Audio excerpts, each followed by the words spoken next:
Hey everybody, how you doing? It's me again, Truth Teacher, coming at you with another video on this Easter Sunday.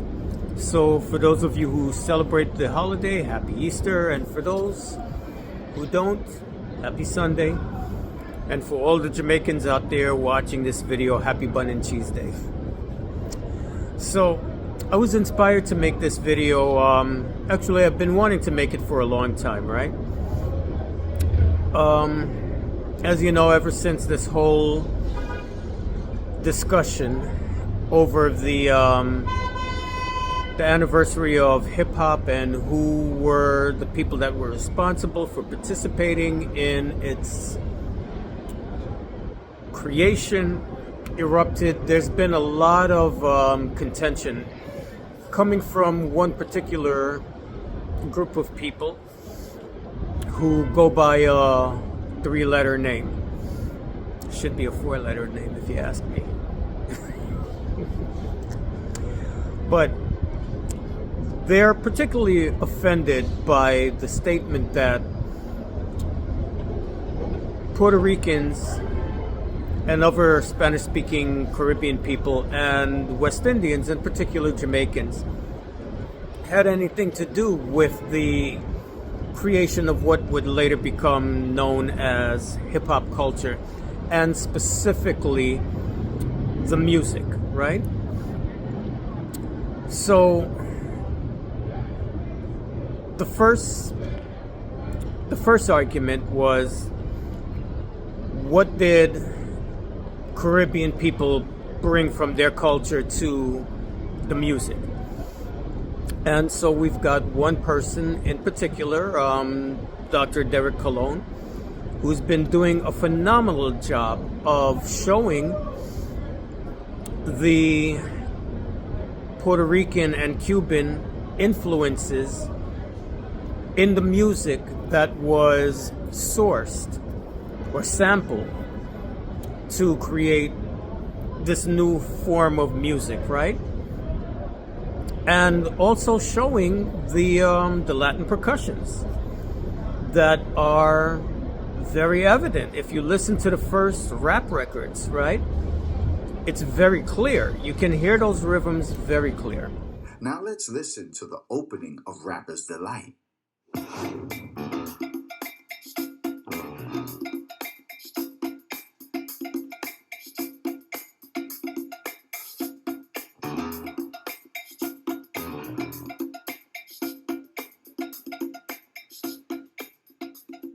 So there is no denying the Latin flavor in the opening of the first rap record called Rapper's Delight.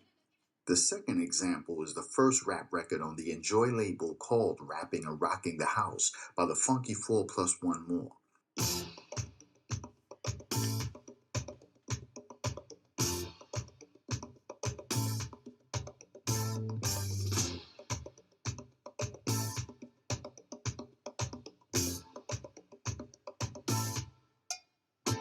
The producer of this song and many of the songs on the Enjoy label was Pumpkin, who was a Panamanian and a Costa Rican.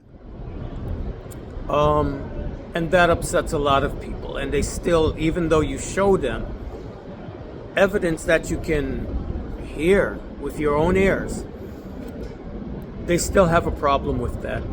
And when it comes to the involvement of Jamaicans, they'll say, well, the first argument was, what reggae was used to create hip-hop music. And the fact of the matter is that there wasn't any reggae music used, but we can't get away from the fact that the founding fathers, well, the founding father of the whole thing was a Jamaican. And he was using African American artists, mostly, but not exclusively, to create music that was specifically geared towards the dancers, the street dancers, you know, who he would later call b-boys. So that's an undeniable fact, and this group of people, they are so insulted by the very idea that African Americans would or could be inspired by people who were not African American. That they've been trying to take shots at us and claiming that, well, you know, what culture do Jamaicans have? And Jamaicans don't have anything. Is saying that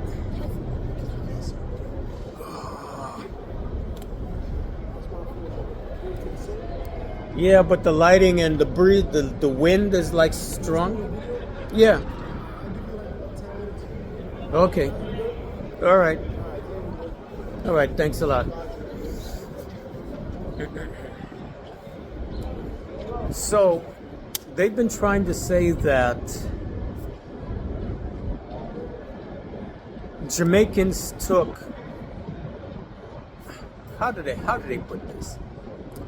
They're trying to say that Jamaicans had no music. If it wasn't for African Americans, Jamaicans would have no music. They wouldn't have any ska or reggae because basically Jamaicans stole African American music. So let's unpack that claim. Historically, it's true that Jamaicans were listening to R&B, you know, Black American R&B music, right? In particular, you know, artists like Fats Domino.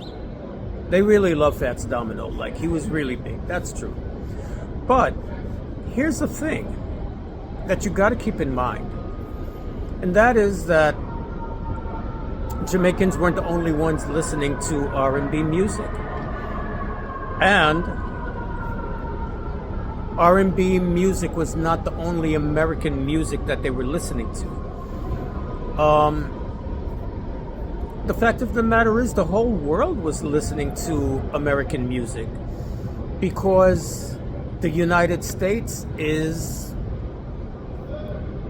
for this whole century, well, from the 20th century into this, although I think that's rapidly changing with this administration. But the United States has been a major world power that's had a significant influence on the rest of the world. So everyone was listening to American music, not just Black American artists. They were listening to white American artists too. In particular, in Jamaica specifically, we were listening to Doris Day. We were listening to all kinds of artists. We were listening to a lot of country and western music, you know, or country music back then. What else? We were also listening to Latin music, right? We were listening to Cuban music. We were listening to mambos and rumbas and all of that. Cuba's only 90 miles away from us, and a lot of Jamaicans either grew up in Cuba or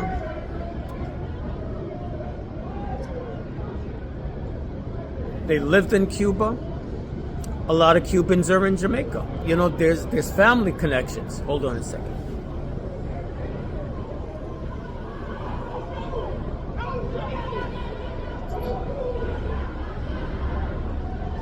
Gotta love New York. So we were listening to all kinds of music, not just Black American artists, right? But in the beginning of the 60s, the early 60s, Jamaica achieved independence. We knew it was coming up. And we wanted to have our own music. So, yeah, we were listening to all these types of music, right? We were even listening to other countries in the Caribbean, particularly Trinidadian calypso. And we also had our version of calypso, which is mento.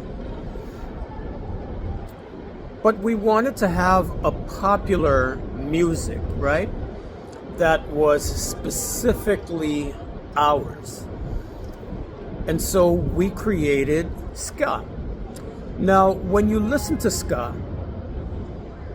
most definitely you can hear a little bit of influence from like R&B at that time in the 50s, but it's not the dominant thing in the music. I would venture to say that what we did take was the modern instruments. For example, the electric bass guitar. We took that. We took some influences from jazz, of course, but a lot of it was based on our own folk music, the mento, and particularly like that backbeat. You know, they say that we were playing the chords, we took the chords and we turned it upside down. I don't think that's what it was. It's like, because if you listen to mento music,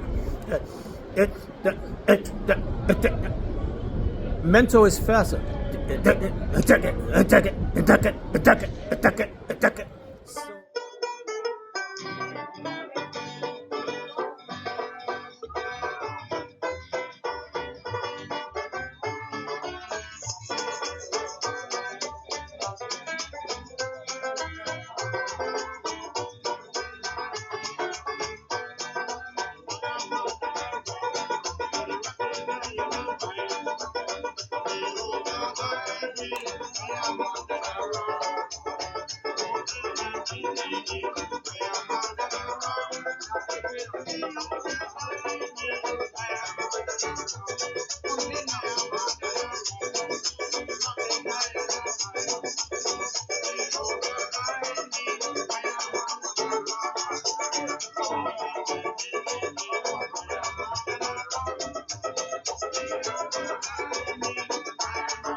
So for ska, they slowed it down.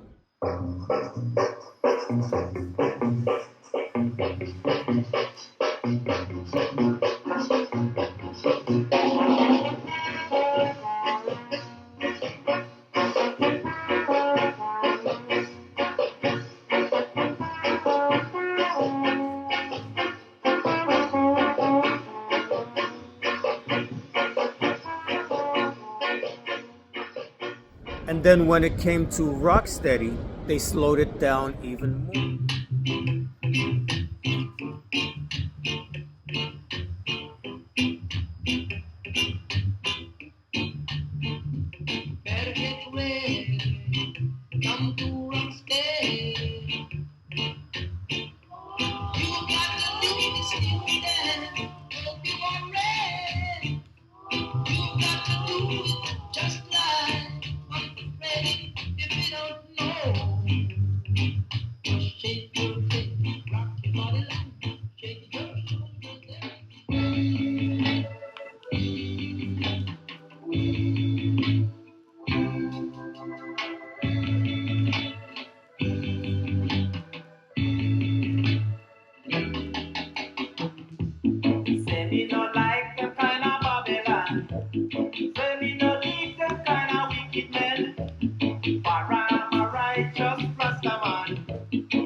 More.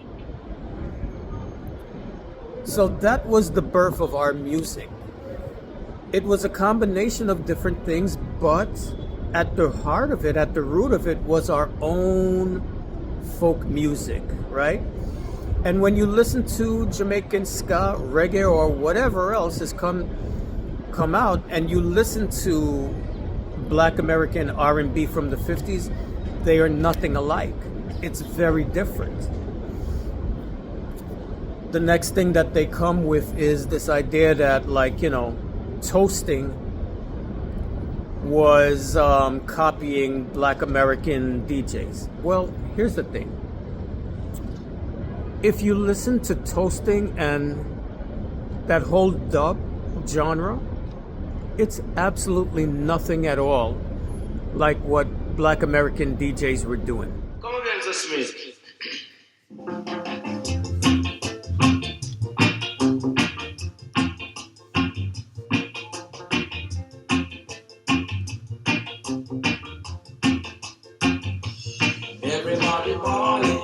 are crying out loud. Falling for love. The place of love, I tell you. Everybody asking. Asking for what? Asking for love. Yeah. They would suffer. Good guys, now we're shocking out here. Sorry, cool. Yeah. Work it up, watch out. Pick it up, I tell you about. Their arms and their heads. Not a penny in their pockets. Some for the little children to come out to us, but they shall inherit the whole world, I tell you. Sing with song. Everybody balling. Yeah. Balling for love. Give me one time, brother. Everybody asking for love. 'Cause I'm calling on the youth of today. The be are so strong. When I play my little songs, called real strong, deep but try. Stay away, little renegade. Come on over here and give me some love. Balling for love. Really up, Jack. Everybody asking for love. So you gotta hit the spot with all you got, 'cause love is all I bring. So you gotta let it ring. Keep it down, I'll try. Yeah. Well, for sure. This is the time when we must live as one.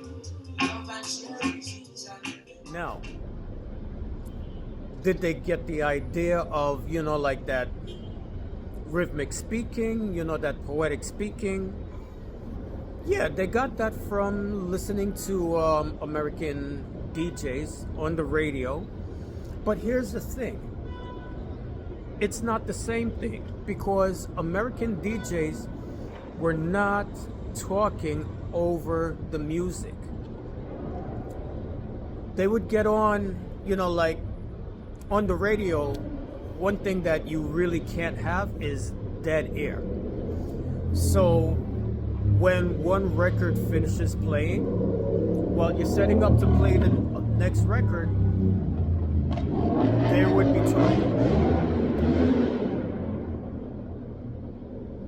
Shit, you just gotta love New York.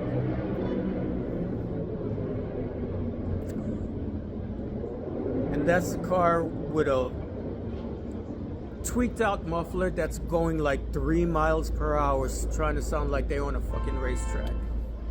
God, I can't wait for that to be out of fashion. But anyway, as I was saying, the DJs, the American DJs, what they would do is in between records, they would fill in, with this talk. Or when they were going to commercials, right? They're filling in while they're getting ready to play the next record. What we did in Jamaica was something very different. First of all, the dub plates.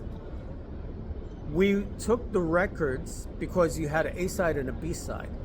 And the B-side usually was instrumental. So what we did is we took the instrumental side of the record and then we started talking over it, in a very rhythmic way. And that became a whole new genre. So maybe we got, inspired by, that jive talk or whatever. But we took it and we made something completely unique out of it. And there's nothing out of the ordinary about that, because like I keep saying over and over and over again in these videos that I'm doing, every culture takes inspiration from other cultures. They take those elements, they recombine them, they innovate, and they make something completely new. So if we want to use the 3-letter word people's logic, well then let's apply that logic to African American music. You can't call it African American music anymore. That's white people music. Why? Because let's look at the one that's responsible for all of the modern popular music, right? Jazz. Jazz in the very beginning, what was it? All those jazz musicians, they came out of European marching bands or European style marching band music, right? You look at all of the instruments that they use, except the piano, all of those instruments are coming out of marching bands. And at that period of time in the 19th century, marching band music was extremely popular, like Philip de Sousa, right? That was the big rage back then. Everyone was doing it. So in Louisiana, you had African Americans who were playing these marching bands, that music. But then they took it and they developed it into something else. So if you're going to say that Jamaican music, Jamaican, toasting and all of that is copying American, Black American music, then who are Black Americans copying? The tuba, the trumpet, well, not the tuba, the trumpets, the trombones, the, the saxophones, the clarinets, the drums, the bass drums, the snare drums, all of that. Where did that come out? All those instruments come from Europe. The piano, where does that come from? Europe. If you're going to use that logic, then do me a favor, you three-letter word people. Tell me just name me one instrument in the jazz ensemble that was created exclusively by African Americans, with no other outside cultural influences whatsoever. Name me one original instrument that was invented by an African American. I'll wait. I won't hold my breath, but I'll wait for you to give it to me in the comments. Now, conversely, if we want to look in the Caribbean, what instruments did we create? Well, Trinidadians created the steel band. That's a new instrument that never existed before. They created something new.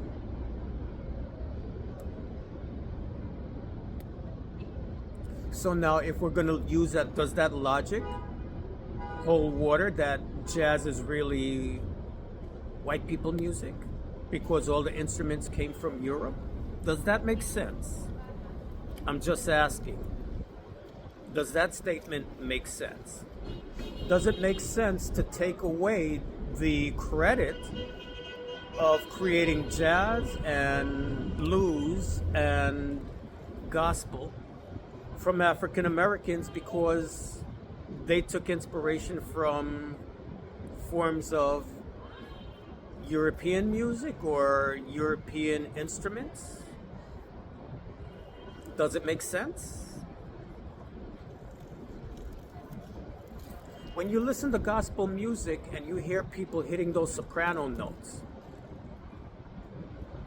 can you show me one society in Africa that sings in soprano? And for all you goofballs out there talking about, we're the Native Americans, we're the first Americans. Well, show me one Native American group that sings in soprano. Actually, show me any culture anywhere in the world at all, on any continent, from any country, that sings in soprano other than Europeans. So anywhere you hear people hitting soprano notes, that influence is coming in from Europe by way of opera, right? Because that's where those soprano notes come from. It comes from opera. And that operatic styling found its way in other forms of music. That's where it's coming from. Harmonies. African music is not based on harmony. Actually, There isn't any music anywhere in the world that's based on harmonies except for European music. And that convention comes out of the churches, the Gregorian chants and all of that. So that use of harmony found its way in all forms of popular music, particularly in the 19th century, what do they call them now? The barbershop quartet, that 4-part harmony or 5-part harmony or something, a whole bunch of guys singing different, I've got a honey baby t'other side of town. I talk to her upon the telephone. I just can't see her every day, but I'll be bound. I won't let her forget she's mine alone. Mine alone. You bet I've got her number. She's got mine as well. A long, a short, a long, I'm on her line. Then with thanks to Mr. Alexander Graham Bell, why this is what I say to baby mine.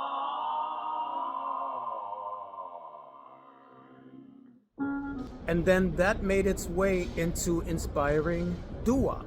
Dum dum dum dum dum dee doo be dum dum dum dum dum dum dee doo be dum dum dum dum dum dum dee doo be dum wow wow wow wow dum dum dum dum dum dum dee doo be dum dum dum dum dum dum dee doo be dum dum dum dum dum dum dee doo be dum wow wow wow wow. Well, love me, darling, come and go with me. Don't let me, baby, down to sea. I need you, darling, so come go with me. Come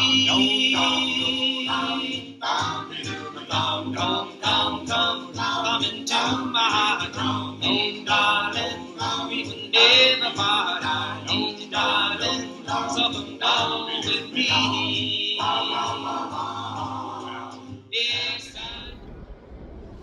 So you see how this goes? Like, if you want to make these stupid arguments, then how far back are you gonna roll that? You gotta, if you're gonna say that a people's invention doesn't belong to them because they were inspired by someone else or took influences or inspirations from somewhere else, then who the hell has anything that they can call their own, really? Everybody has borrowed something from someone else. So Jamaican music, whether it's our folk musics, Mento, Dinky Mini, Kumina, all of that, that's what we developed, okay? It belongs to us.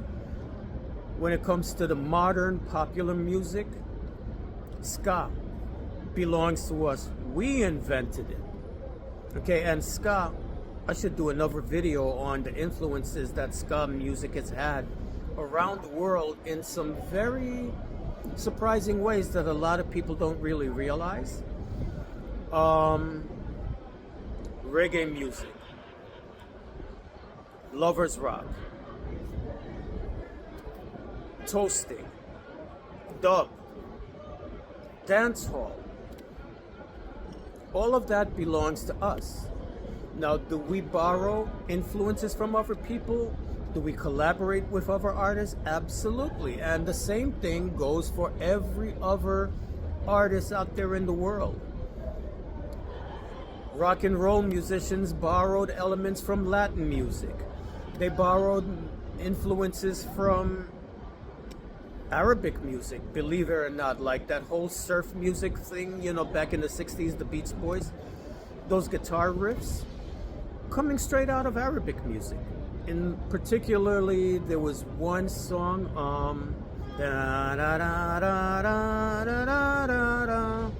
it's called Mizerlu, which in Turkish means Egyptian woman. But that is a traditional, I think it comes from one of the Arabic-speaking countries, and then in Turkey they did their version of it, and then Greece has their version of it also. Everyone is borrowing from everyone else. In the 60s in particular, you had a lot of rock and roll musicians. They were borrowing influences from India. The Beatles were borrowing inspirations from India. They borrowed influences from Jamaica. Obladi, oblada, life goes on. Oh, you know. Everyone is borrowing influences from everyone. African American musicians. Back in the 80s, late 70s, 80s, there was a song called, I don't remember who sung it, but Sukiyaki. Da da da da da da da da da da da da da. That was a cover of a Japanese song. They didn't even do a version. They just took the whole melody, all the melodies, everything. They took it directly from a Japanese song and they put English lyrics to it. And the collaborations go on and on to this day. Dance hall, hip hop, they've been collaborating with each other since the late 80s into the 90s. So, you know, this whole thing of this xenophobia and this racism, it's so freaking stupid. You know, to admit the fact that this particular movement that started in the Bronx was a result of multi-ethnic collaboration doesn't take anything away from African Americans in any way, shape, or form, because at the end of the day, everyone is borrowing from each other. Quincy Jones went to France to learn how to compose for strings. Everyone is doing it.